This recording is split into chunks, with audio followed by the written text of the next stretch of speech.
Nous ne pouvons rien rajouter à la grâce de Dieu. Nous ne pouvons rien rajouter à la bonté de Dieu.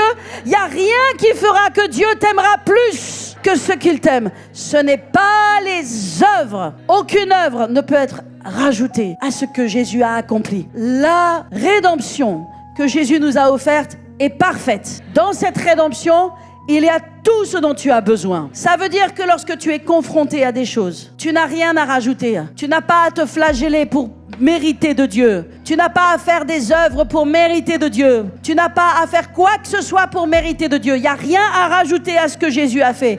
La seule chose dont tu as besoin, c'est d'avoir la foi dans ce sacrifice unique et vivant que Jésus a accompli à la croix. Célébrez Jésus, alléluia. Que Jésus soit célébré dans ce lieu. Pas d'autre nom que le nom de Jésus. C'est toi Seigneur. C'est toi le roi des rois. C'est toi la star. C'est toi Jésus. Alléluia. Alléluia. Que ton nom soit glorifié. Oh, dans toutes les langues, dans toutes les nations du monde entier. Rien d'autre que Jésus. Rien d'autre que Jésus. Alléluia. Pousse un cri de joie vers le Seigneur. Yes. Alléluia.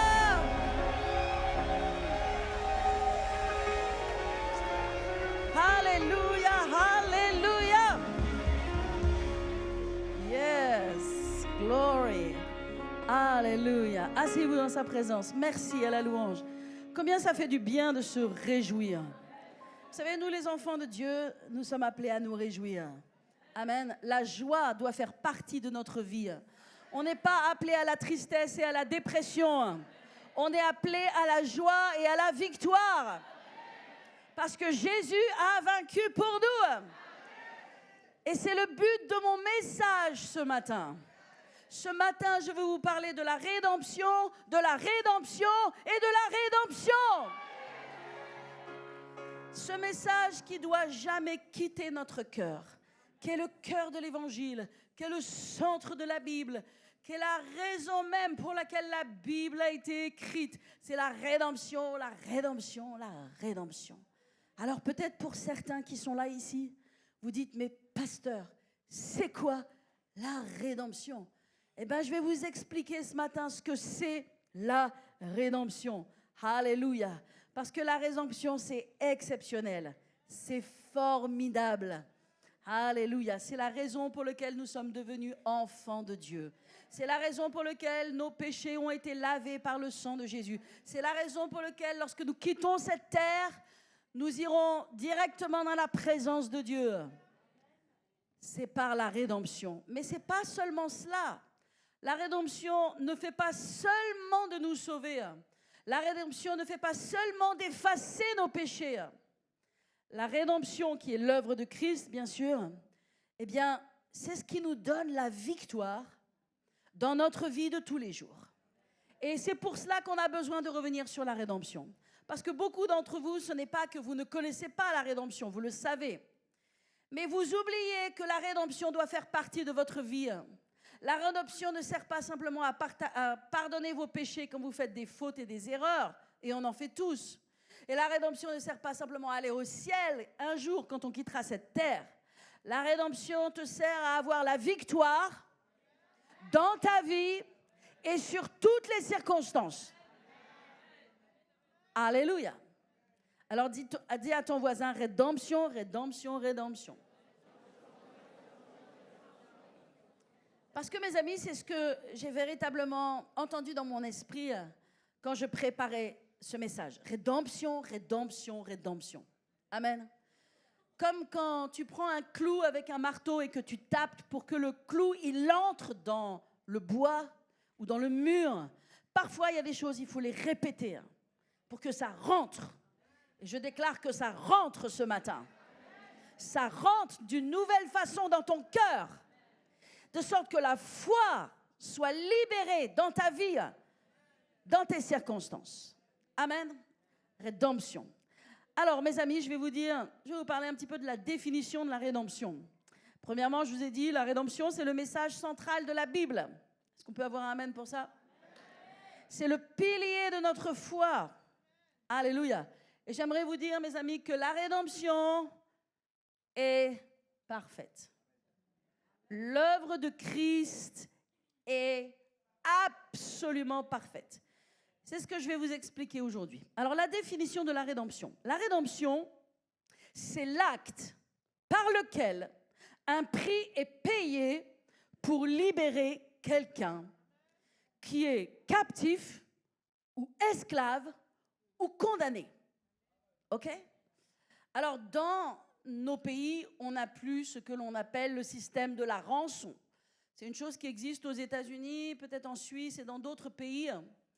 Et on voit qu'un prix est payé pour que quelqu'un sorte de prison, pour que quelqu'un soit libéré. Donc la rédemption, c'est l'acte par lequel un prix est payé pour libérer quelqu'un. Est-ce que tu as été racheté, mon ami? Parce que de rédemption vient le mot rachat. Rédemption, ça veut dire racheter.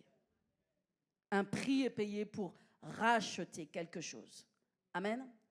Donc, est-ce que tu as été racheté? Est-ce qu'il y a des rachetés de l'Éternel? Je suis une rachetée de l'Éternel. Pourquoi? Parce que Jésus a payé le prix pour moi. Alors maintenant, je suis un enfant de Dieu et je suis heureuse de l'être. Depuis que j'ai l'âge de 7 ans, j'ai rencontré Jésus. Alléluia. Je suis rachetée. J'ai été rachetée. OK? Alors la définition, on continue un petit peu. La rédemption est une libération légale. Très important d'utiliser le mot légal. Amen. Parce qu'il y a des légalités naturelles et il y a des légalités spirituelles. OK? La rédemption, c'est une libération légale. Et donc, dans cette libération légale, la dette est payée.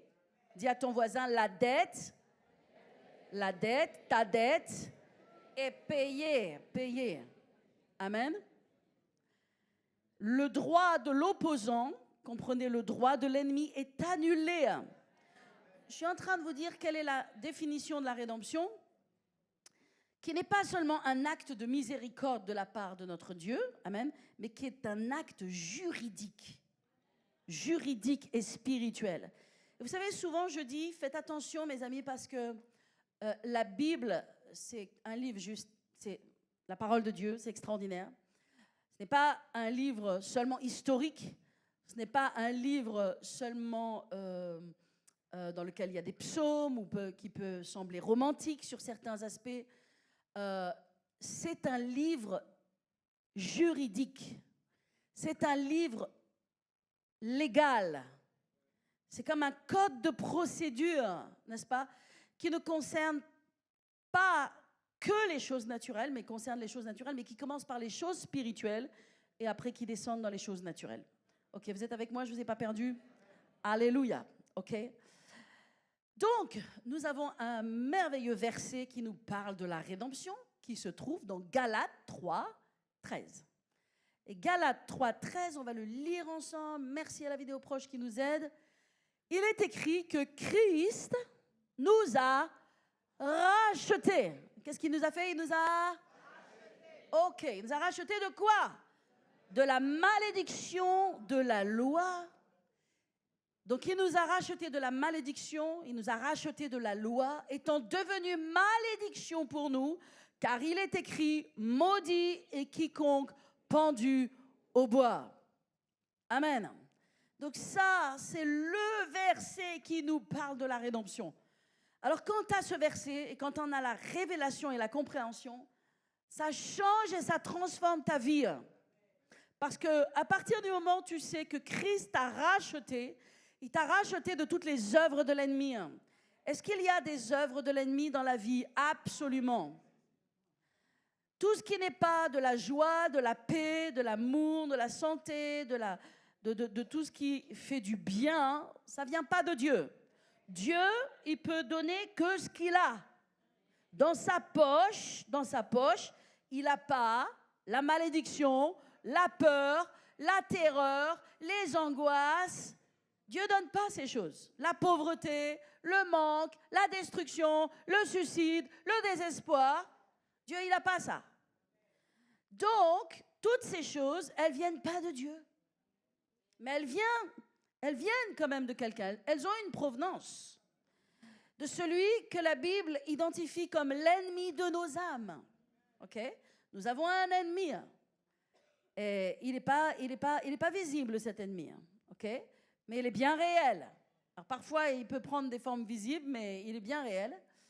Et la rédemption, elle vient nous sauver, nous donner la vie éternelle, laver nos péchés, nous rendre plus blancs que neige devant Dieu, de sorte que nous ne nous présentons pas devant Dieu comme des vers de terre.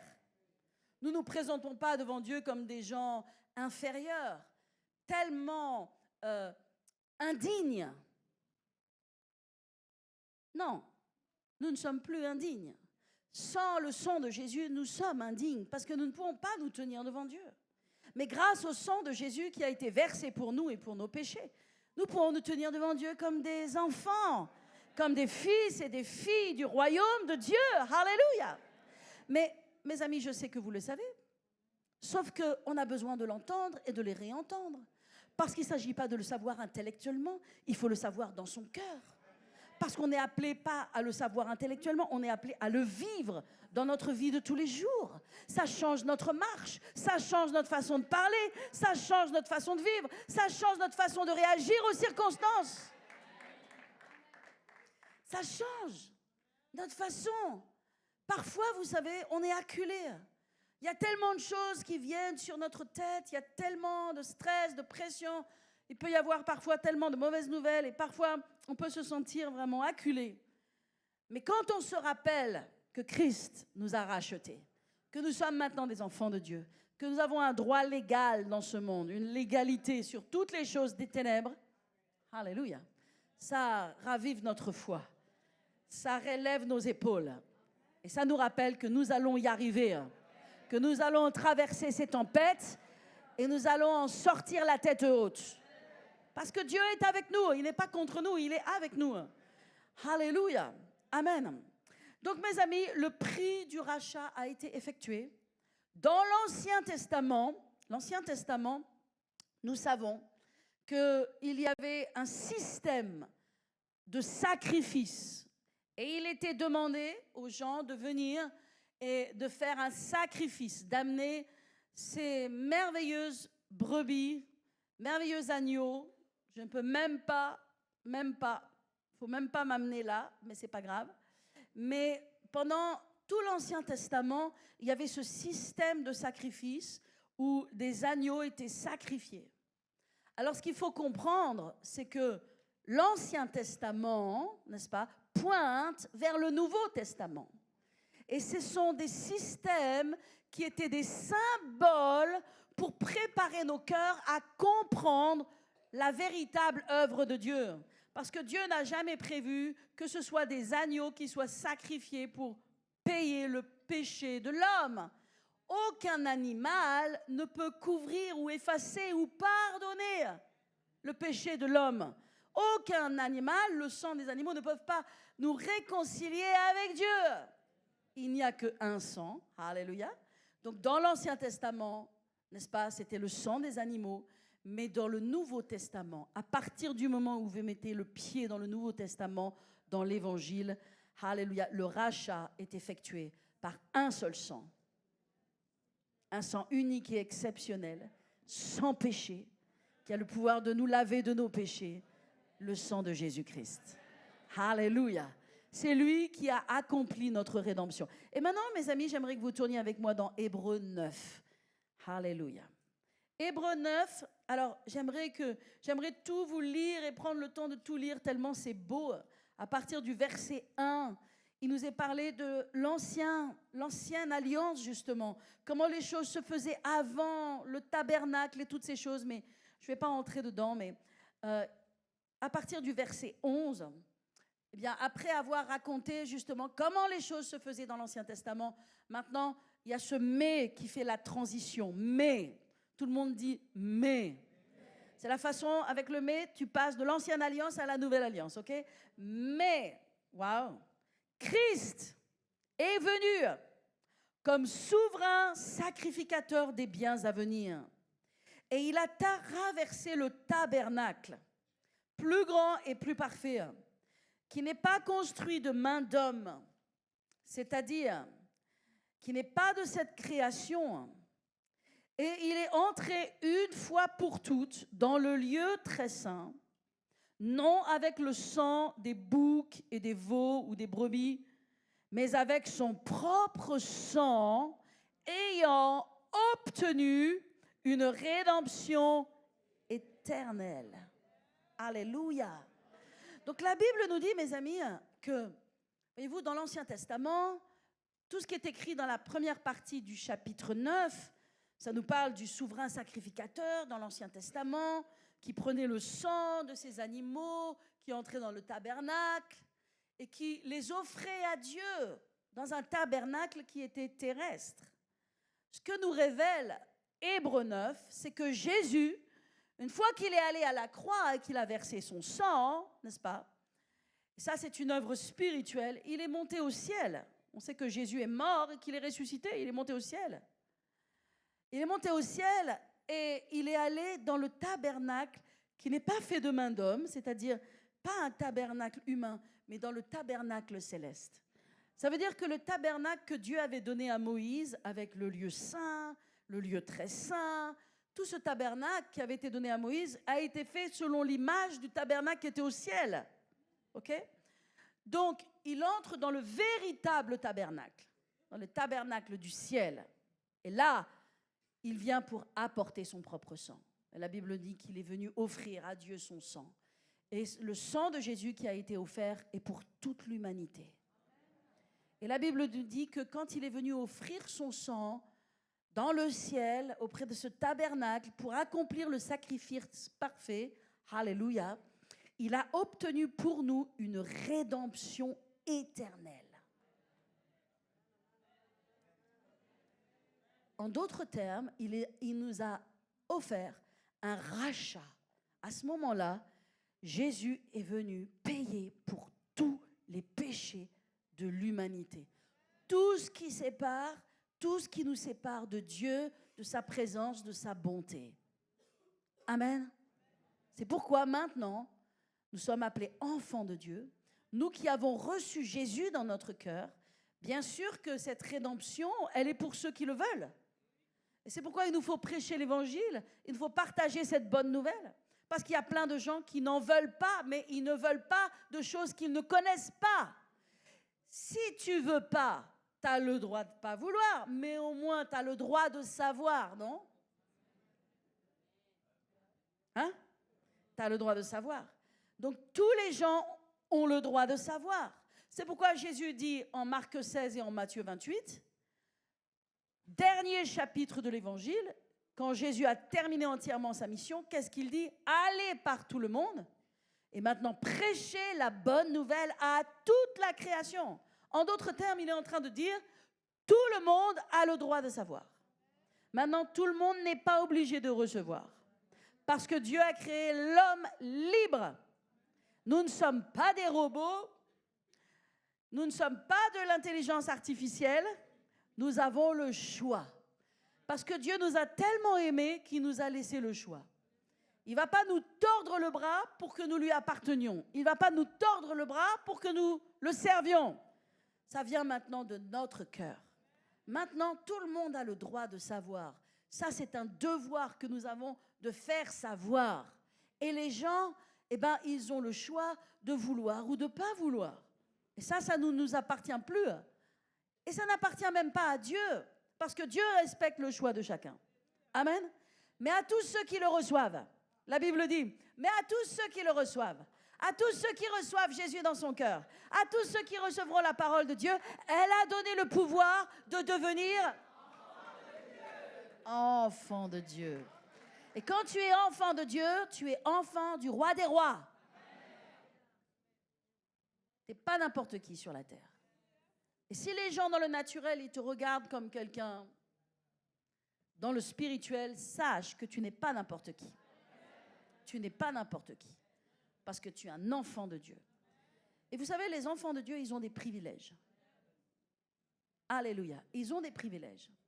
Et nous avons énormément de privilèges. Et c'est pour ça que la rédemption nous rappelle tous les privilèges que nous avons. Quand je vous ai lu tout à l'heure Galates 3,13, il est écrit que Christ nous a rachetés de la malédiction de la loi.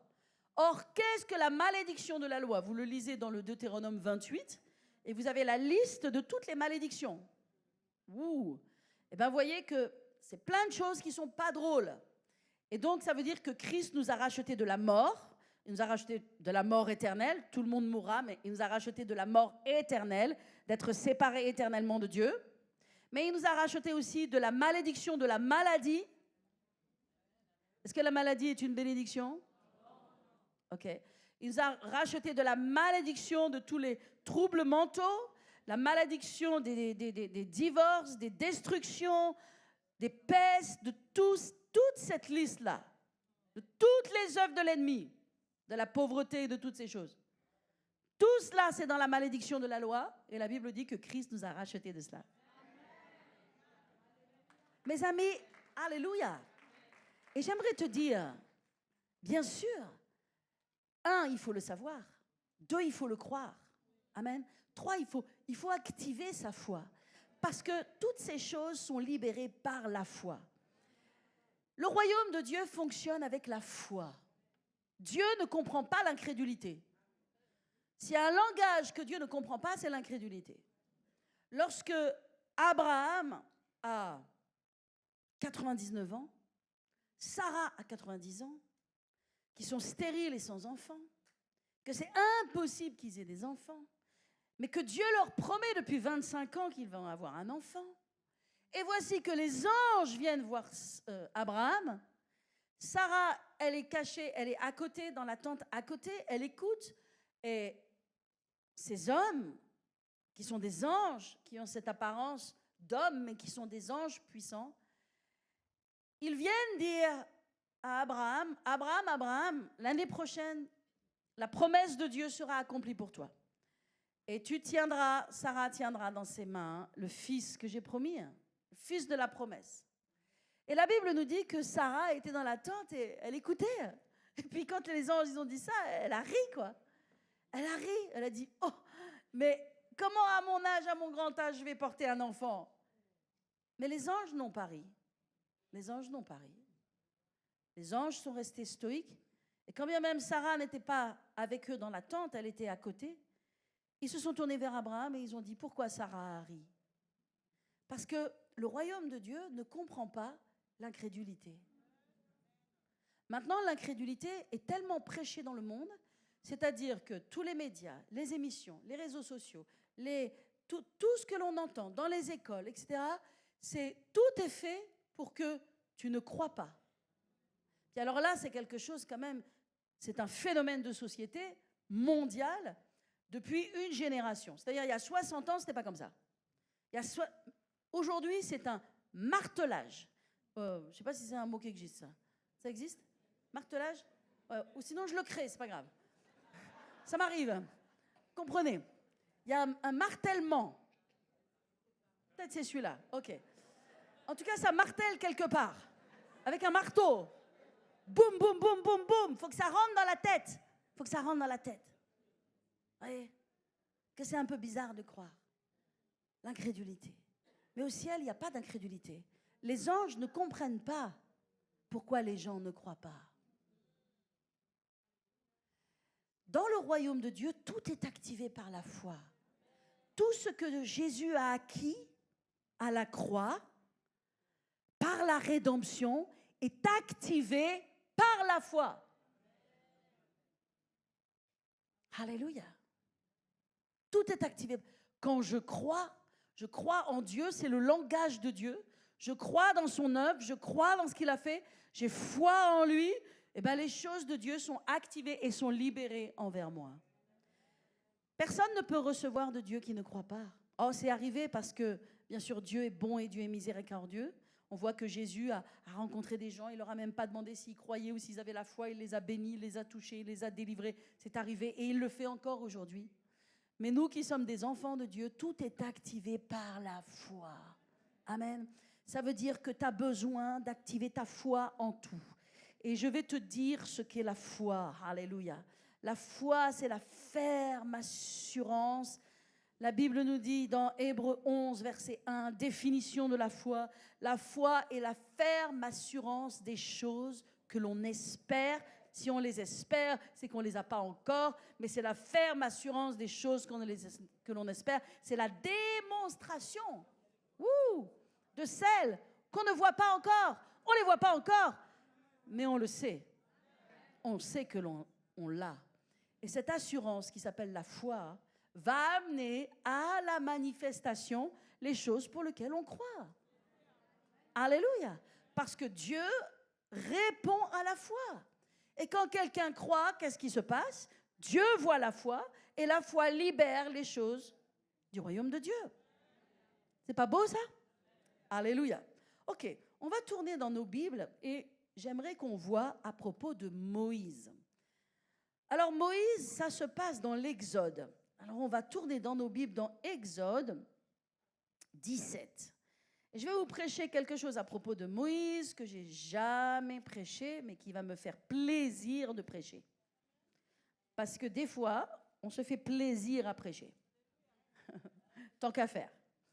On se fait plaisir à parler et raconter, expliquer la parole de Dieu. Donc, ok, dans Exode 17, où est-ce qu'on en est? Qu'est-ce qui se passe?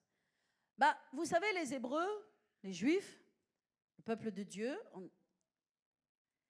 ils ont été en esclavage en Égypte pendant 400 ans, sous un Ramsès, un pharaon, qui leur a fait construire les villes et plein de choses. Et ils ont été en esclavage, c'était très difficile. On n'est pas appelé à être en esclavage.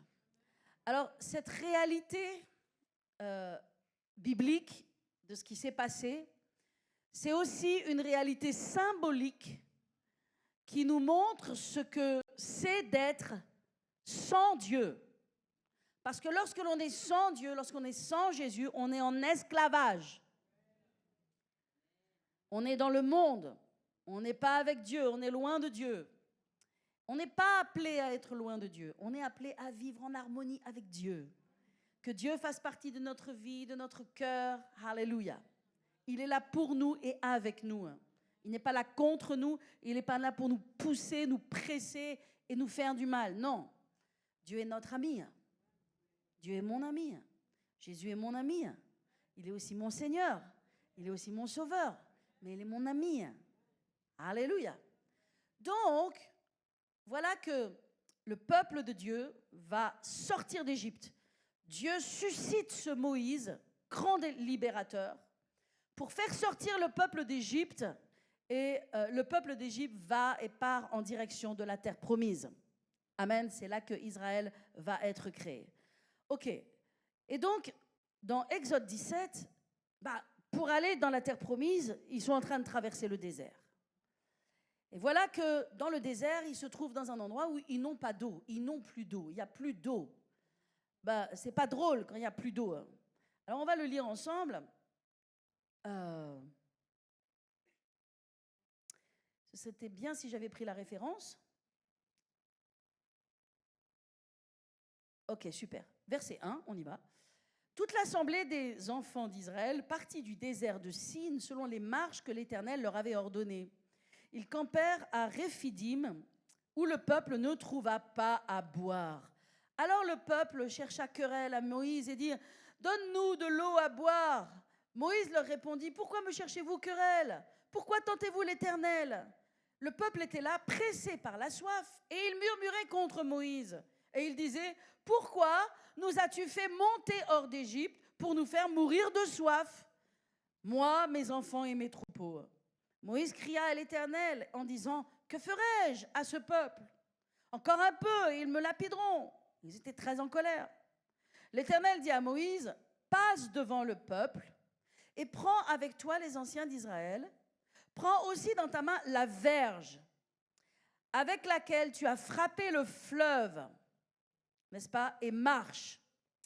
Voici, je me tiendrai devant toi sur le rocher d'Horeb. Tu frapperas le rocher et il en sortira de l'eau et le peuple boira. Et Moïse fit ainsi aux yeux des anciens d'Israël, et il donna à ce lieu le nom de Manassé, etc.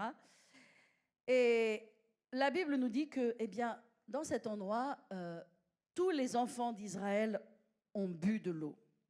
Ok. Alors, qu'est-ce qui se passe? Le peuple a soif, se tourne vers Moïse. Et qu'est-ce que fait Moïse? Moïse, il est intelligent. Quand le peuple se tourne vers lui, ou contre lui, lui, il se tourne vers Dieu. La meilleure chose à faire. Hein? Le peuple se tourne vers toi, toi, tu te tournes vers Dieu. Hein? Parce que c'est lui le boss. Hein? C'est lui le grand boss. Ok. Il dit, mais qu'est-ce que je vais faire là? Ça va pas. Et Dieu va lui dire quelque chose de fou, en fait. Ça paraît totalement insensé.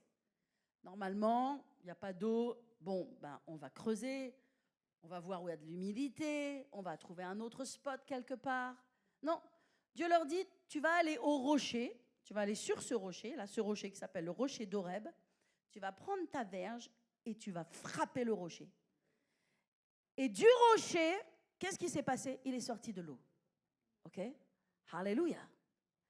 Ça veut dire que du rocher, n'est-ce pas, l'eau est sortie et le peuple a été désaltéré, les besoins ont été pourvus, tout le monde a été béni, tout le monde a été rafraîchi, tout le monde a prospéré. Le rocher, mes amis, c'est un symbole de Christ. Parce que la Bible nous dit que Dieu est le rocher des âges. Il est le rocher de notre salut. Il est le rocher d'éternité. Il est le roc, n'est-ce pas, sur lequel nous bâtissons notre vie. Toute la Bible nous parle de Jésus, de Dieu, comme étant le rocher. Il est le roc. Alors, ce qui se passe dans cette histoire, vous voyez, c'est jamais par hasard. Parce que dans la Bible, il n'y a jamais de hasard. Quand ce peuple a soif, mais comprenez que la soif, ce n'est pas juste une soif naturelle du besoin d'être désaltéré. L'âme humaine, le cœur profond de l'homme a soif. Et d'ailleurs, dans notre société, le cœur profond de l'homme a soif et il cherche à boire à des sources qui sont mauvaises. On a parlé de spiritisme tout à l'heure. Il y a énormément de sources mauvaises que l'ennemi propose comme des ersatz à la véritable source, parce que la seule source, c'est Jésus. Alléluia. Et donc les gens vont dans le sexe, vont dans l'addiction, vont dans la drogue, vont dans l'alcool, vont dans la violence, vont dans la pornographie, vont dans toute espèce de violence et de choses, parce qu'ils ont soif à l'intérieur. Mais la seule chose qui désaltère, alléluia, c'est la source que Dieu nous offre. Et cette source, c'est Jésus. Le rocher qui est frappé, c'est Jésus. Et en quoi c'est Jésus? Eh bien, vous devez comprendre qu'à la croix, Jésus, qui est le rocher, a été frappé. Le lieu de la croix, c'est un lieu de violence. Ce n'est pas un lieu de paix ou de joie. Hein. C'est un lieu de sang. C'est un lieu dramatique que Dieu a voulu. Jésus a été frappé. Il a été frappé du jugement. Le jugement. La verge dont il est parlé, sur laquelle le rocher a été frappé, la verge représente le jugement. Jésus a été jugé pour nous. Il a été jugé pour nos péchés à la croix. Alléluia. Donc, dans cette histoire, lorsque le rocher est frappé, l'eau sort. Lorsque Jésus a été à la croix et qu'il a été frappé, l'eau est sortie pour nous afin que nous soyons désaltérés. Est-ce que ça parle à quelqu'un? Donc, mes amis, c'est très intéressant et c'est d'autant plus intéressant que si vous tournez avec moi dans Nombre 20, regardez avec moi dans Nombre 20, on est toujours avec les Hébreux, on est toujours dans le désert, ça continue, mais voici qu'on se trouve dans une situation similaire. Alors c'est plus tard, beaucoup plus tard, ok, et on voit qu'à nouveau, on se trouve dans une situation où le peuple de Dieu a soif. Ok, regardez, chapitre 20, Verset 2, il n'y avait point d'eau pour l'assemblée. Alors, je ne sais plus où est-ce qu'ils se trouvent. Là, ils sont dans le désert de Kadès. Okay. Et l'on se souleva contre Moïse et Aaron. Le peuple chercha querelle à Moïse et ils dirent, que nous avons-nous expiré ici? Pourquoi nous avons fait venir avec l'assemblée d'Israël? À nouveau, vous avez les mêmes choses. Okay. Verset 6. Moïse et Aaron s'éloignèrent de l'assemblée pour aller à l'entrée de la tente d'assignation. C'est là où Dieu résidait. Ils tombèrent sur leur visage et la gloire de l'Éternel leur apparut. Et l'Éternel parla à Moïse et il dit, écoutez bien, l'Éternel parla à Moïse et il dit, prends la verge, convoque l'assemblée, toi et ton frère Aaron, et vous parlerez en présence du rocher. Et il donnera ses eaux. Il fera sortir pour eux de l'eau du rocher. Et tu abreuveras l'assemblée et le bétail. Moïse prit la verge qui était devant l'Éternel, comme l'Éternel le lui avait ordonné. Moïse et Aaron convoquèrent l'assemblée en face du rocher. Vous êtes toujours avec moi?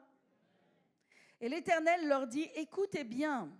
Et Moïse leur dit, écoutez donc, rebelles. Ils ne sont pas contents. Est-ce que de ce rocher, nous vous ferons sortir de l'eau? Puis Moïse leva la main et frappa 2 fois le rocher avec sa verge. Il sortit de l'eau en abondance, et l'assemblée but, et le bétail aussi. Maintenant, regardez verset 12. Alors l'Éternel dit à Moïse et à Aaron, parce que vous n'avez pas cru en moi. Waouh! Tu dis, oula, qu'est-ce qui se passe là? Pour me sanctifier aux yeux des enfants d'Israël, vous ne ferez point entrer cette assemblée dans le pays que je lui donne, etc. Bon, qu'est-ce qui se passe? Même situation. Le peuple a soif.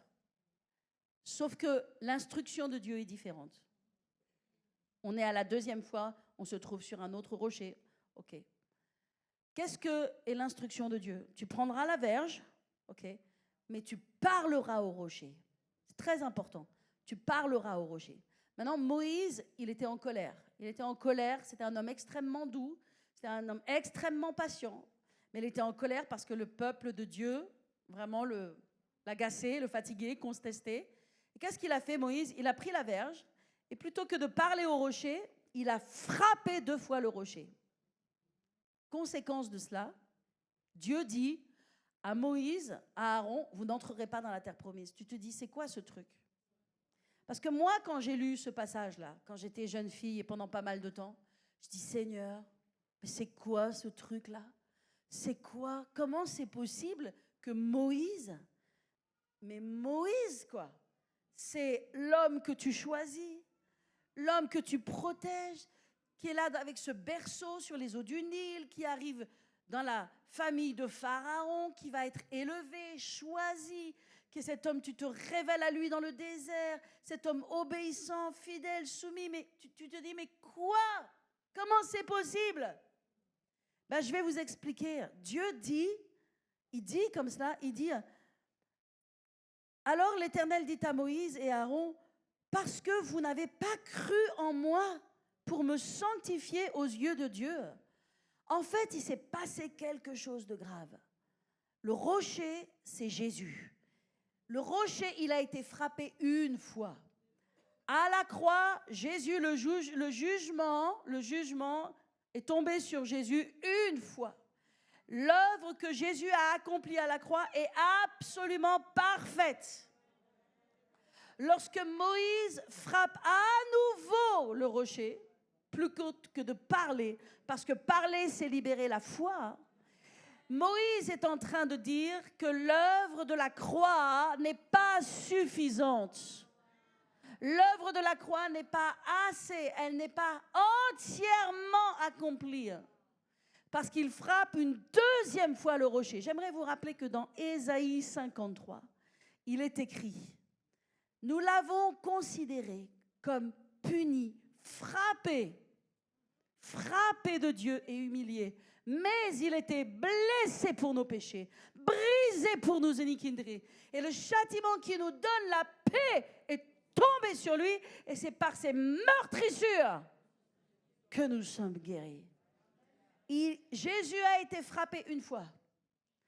Et j'aimerais vous dire que le sacrifice de Christ est tellement parfait et accompli que jamais Jésus n'aura besoin de retourner à la croix et que nous n'avons pas à rajouter quoi que ce soit aux souffrances de Christ, que nous ne pouvons rien amener de plus de ce que Jésus a accompli lui-même, que ce n'est pas par les œuvres, ce n'est pas parce qu'on est bon, ce n'est pas parce qu'on fait des choses, ce n'est pas parce qu'on fait des œuvres, c'est à cause du sacrifice de Christ. Nous ne pouvons rien rajouter. Nous ne pouvons rien rajouter à la grâce de Dieu. Nous ne pouvons rien rajouter à la bonté de Dieu. Il n'y a rien qui fera que Dieu t'aimera plus que ce qu'il t'aime. Ce n'est pas les œuvres. Aucune œuvre ne peut être rajoutée à ce que Jésus a accompli. La rédemption que Jésus nous a offerte est parfaite. Est parfaite. Est parfaite. Est parfaite. Dans cette rédemption, il y a tout ce dont tu as besoin. Est-ce que je parle à quelqu'un? Dans cette rédemption, il y a tout ce dont tu as besoin. Ça veut dire que lorsque tu es confronté à des choses, tu n'as rien à rajouter. Tu n'as pas à te flageller pour mériter de Dieu. Tu n'as pas à faire des œuvres pour mériter de Dieu. Tu n'as pas à faire quoi que ce soit pour mériter de Dieu. Il n'y a rien à rajouter à ce que Jésus a fait. La seule chose dont tu as besoin, c'est d'avoir la foi dans ce sacrifice unique et vivant que Jésus a accompli à la croix. Alléluia. Ça veut dire que personne ne sera frappé plus, et personne n'a besoin d'être frappé. Mais la seule chose que tu as besoin de faire maintenant, au travers de tes circonstances, c'est de parler.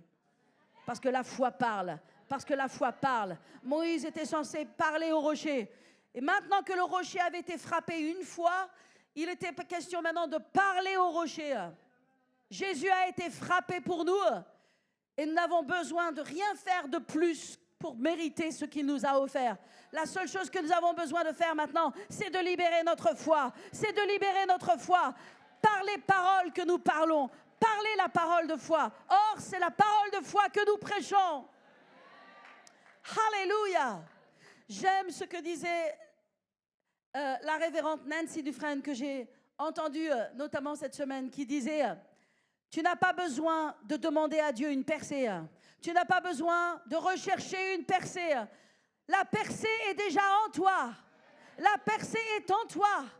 Tu n'as pas à avoir une percée. Tu n'as pas besoin de chercher une percée. Tu n'as pas besoin de chercher une percée ou une bénédiction. C'est déjà en toi. Quand tu as reçu Jésus, c'est déjà en toi. C'est en toi. Tu as juste besoin de chercher et de puiser ce que Dieu a mis en toi. Alléluia. La grâce de Dieu est en toi. La bonté de Dieu est en toi. Les miracles de Dieu sont en toi. Ils ne sont pas à l'extérieur de toi. Est-ce que je parle à quelqu'un? La provision de Dieu pour toi, elle est en toi. Les miracles de Dieu, ils sont en toi. Alléluia. C'est ça la rédemption. Alléluia. La rédemption s'obtient par la foi. Alléluia.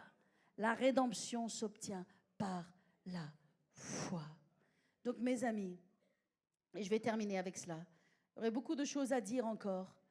Mais quand il est écrit, quand Dieu dit « Parce que vous n'avez pas cru en moi pour me sanctifier aux yeux des enfants d'Israël », quand il dit « sanctifier », il n'est pas en train de dire d'être respectueux envers son nom. Quand il dit « sanctifier le nom de Dieu », il dit « Vous ne m'avez pas révélé tel que je suis vraiment ». Mes amis, aujourd'hui, l'évangile peut être déformé.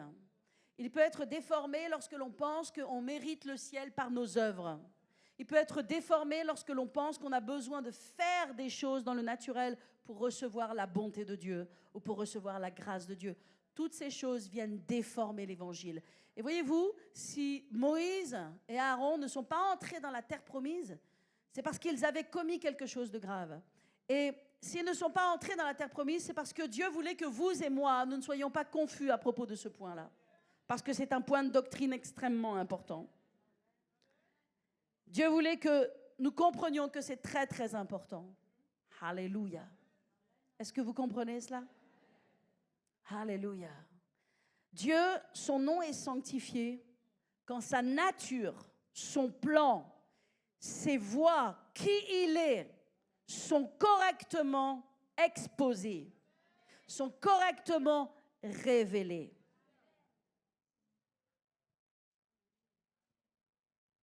Alléluia. C'est comme ça que Dieu est honoré. Maintenant, si on déforme son sacrifice, si on déforme sa parole, si on rajoute quelque chose, si on pense que c'est par nos propres œuvres, nos propres mérites, et si les gens doivent faire toute espèce de choses pour hériter ou mériter, ce n'est plus l'évangile. L'évangile, c'est le don gratuit de Dieu. L'évangile, c'est la grâce de Dieu. L'évangile, c'est la bonté de Dieu. Ça, c'est la bonne nouvelle. Alléluia. Et c'est pourquoi Moïse, le grand Moïse, n'est pas entré dans la terre promise à cause de ça. Alléluia. Mais nous sommes entrés dans la terre promise. En Jésus, Jésus nous a amenés dans la terre promise. Est-ce qu'on peut fermer nos yeux? Alléluia. Alléluia. Thank you. Merci Jésus pour la rédemption. Merci pour le rachat. Alléluia. La seule chose qui nous reste à faire, c'est de croire. La seule chose qui nous reste à faire, c'est de parler notre foi et de tenir ferme dans la paix, dans le calme, dans la confiance que Dieu est à l'œuvre.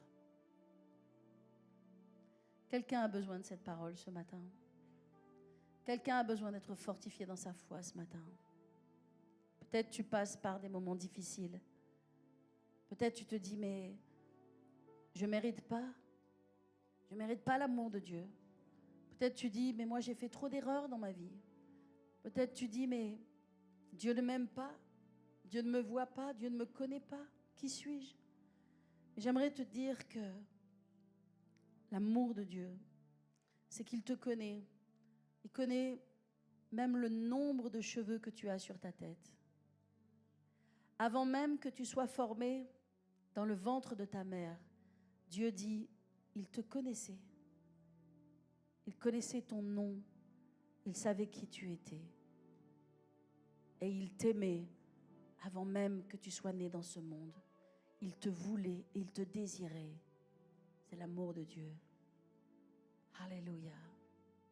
Merci pour ton amour, Seigneur. Je prie que chaque personne ici présente puisse ressentir ton amour et ressentir ta grâce. Alléluia. Certaines personnes, le Seigneur Jésus te prend dans ses bras ce matin et il te dit, ne pleure plus, sèche tes larmes.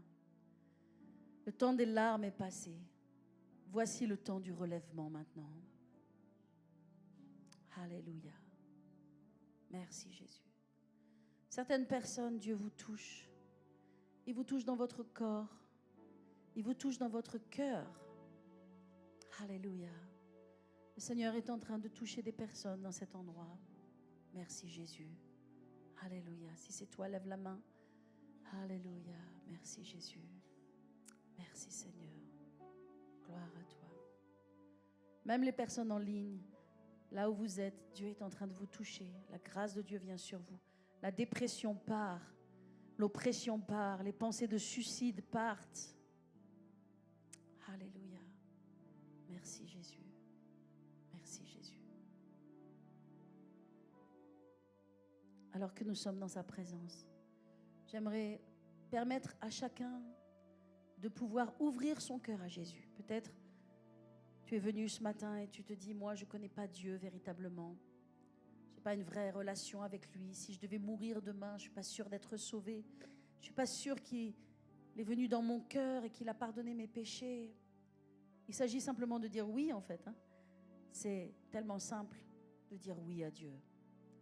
Alors que nos yeux sont fermés, je vais vous inviter, si vous le voulez bien, à répéter une simple prière derrière moi.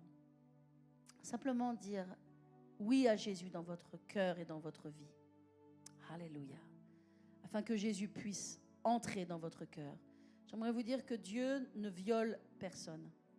Il ne vient que par autorisation. Il n'entre jamais par effraction. Il entre par invitation. Donc si tu veux Jésus dans ta vie, dans ton cœur, simplement répète cette prière derrière moi. Si vous le voulez bien, mettez votre main sur votre cœur. Tous ensemble, on va le faire. On va tous prier ensemble. Alléluia. Et vous qui êtes en ligne et vous qui êtes ici présents, répétez cette simple prière derrière moi. Dites, Seigneur Jésus, je viens à toi ce matin. Je t'ouvre mon cœur et je fais de toi mon Dieu. Je fais de toi mon Seigneur. Je fais de toi mon Sauveur. Merci pour la croix, d'être mort pour moi, d'avoir payé le prix pour moi. La rédemption. Merci Jésus de devenir mon ami, mon Dieu, que je ne serai plus jamais seule et que je serai ton enfant maintenant. Au nom de Jésus. Amen. Alors que tous les yeux sont fermés, toutes les personnes dans cet endroit qui ont prié cette simple prière pour la première fois, qui l'ont prié sincèrement dans leur cœur, si c'est vous, levez votre main là où vous êtes, vous dites, j'ai prié cette simple prière pour la première fois. S'il vous plaît, faites-moi un signe là où vous êtes.